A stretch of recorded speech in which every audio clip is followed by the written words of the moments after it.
Good morning, student. This is Sai sir with your SST class. Students, today our second chapter.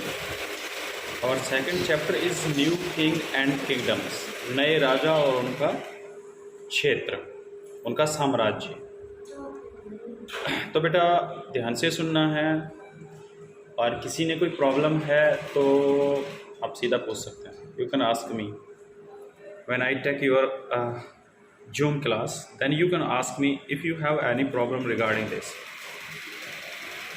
So first of all, let's see, many new dynasties emerged after the 17th centuries.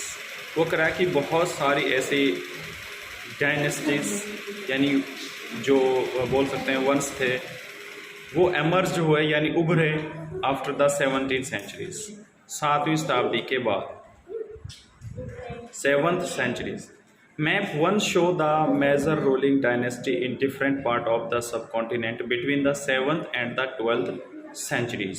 वो कह रहा कि आप map 1 में देखेंगे कि किस तरह से ये जो वंश था, डायनेस्टी थी, वो किस तरह से अलग अलग पार्टों में इस जो उपमहाद्वीप है इसमें अलग अलग महाद्वीप में किस तरह से वो उभरे 7वीं शताब्दी से और 12th शताब्दी के बीच में. उसके बाद कह रहा है कि the emergence of a new dynasties यानी नई वंशों का उदय. By the 7th centuries there was big landlords और various chief in different regions of the subcontinent. वो कह रहा कि 7वीं शताब्दी में ऐसे बहुत सारे बड़े बड़े लैंड लॉर्ड थे, बड़े बड़े जमींदार थे, बहुत ही बड़े बड़े योद्धा थे जो मुख्य थे. वो अलग अलग उपमहाद्वीप के अलग अलग क्षेत्रों में उन्होंने बड़े बड़े रहते थे. Adjusting keep often acknowledge them as their subordinate और सामंस. जो पहले से ही जो राजा थे उनको ये आभास हो गया था कि जो उनके जो सामंत हैं, जो सबॉर्डिनेट्स हैं, they were expected to bring gift for their kings और overlords, be present at their courts and provide them with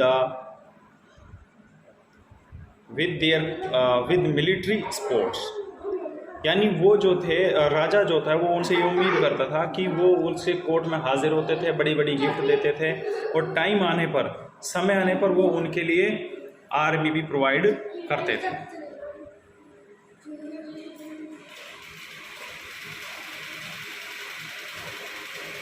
next कह रहा है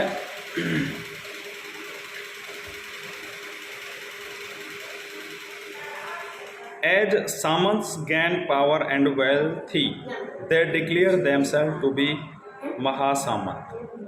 वो कह रहा है जैसे जैसे जो सामंत थे वो मजबूत होते गए और अमीर होते गए, धन दौलत उनके पास आती गई, तो उन्होंने अपने आप को महासामंत डिक्लेयर कर दिया, महाघोषित कर दिया.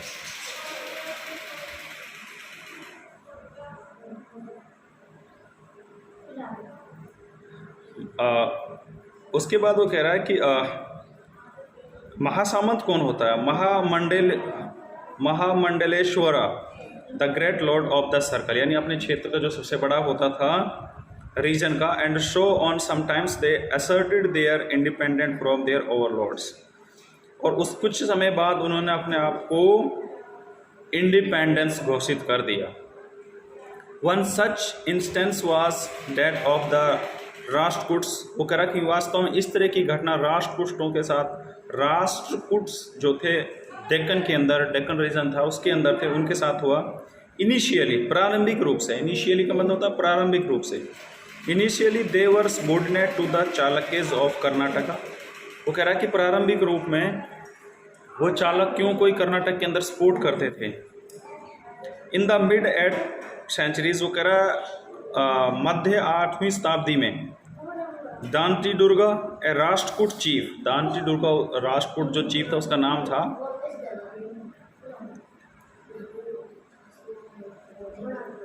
Overthrow his Chalukya overlord and perform a ritual called Hiranyagarbha. उन्होंने चालक को, जो उनका बॉस था, उसको ओवरलोड कर दिया, यानी उसको ओवरथ्रो हटा दिया, और खुद उसका चीफ बन गया और उसने एक फंक्शन ऑर्गेनाइज किया, रिचुअल्स जो होता है जिसको क्या बोलते हैं, यानी हम लिटरली द गोल्डन वॉक्स।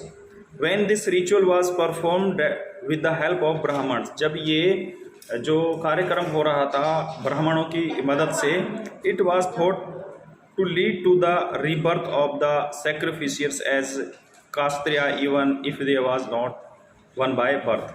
वो कह रहा कि जब तो उन्होंने अपने आप को कास्त्रियों का सेक्रीफिसर्स घोषित किया, यद्यपि उसका जन्म उसमें नहीं हुआ था। इन अदर केसेस, दूसरे और भी केसेस हैं, men from enterprising families use their military skills to carve out of the kingdom. इसके अलावा जो और मैन फ्रॉम इंटरप्राइजिंग फैमिली, जो व्यापार करने वाली थी, जो फैमिलीज थी, उन्होंने भी यूज देयर मिलिट्री स्किल, अपनी जो है सैनिक क्षमता का यूज़ किया। For instance the Kadamba Mayurasharman and the Gujarat Pratihara Harichandra were Brahmanas who give up their traditional professions and took to arms successfully established kingdom in Karnataka and Rajasthan respectively। वो कह रहा कि जो ये लोग थे, जैसे गुजर प्रतिहार था, हरिचंद्र ब्राह्मण थे, कटम्बा मायरस सरमन था, इन्होंने क्या किया, अपने पुराने रीति रिवाज को त्याग कर आर्मी रखना शुरू कर दिया, आर्मी को मजबूत कर लिया और धीरे धीरे इन्होंने राजस्थान और कर्नाटक में अपना किंगडम स्थापित कर लिया। अब आगे जो हमारा नेक्स्ट टॉपिक होगा बेटा, होगा एडमिनिस्ट्रेशंस इन द किंगडम, वो हम कल रीड करेंगे, ठीक है। तो thank you for your kind attention.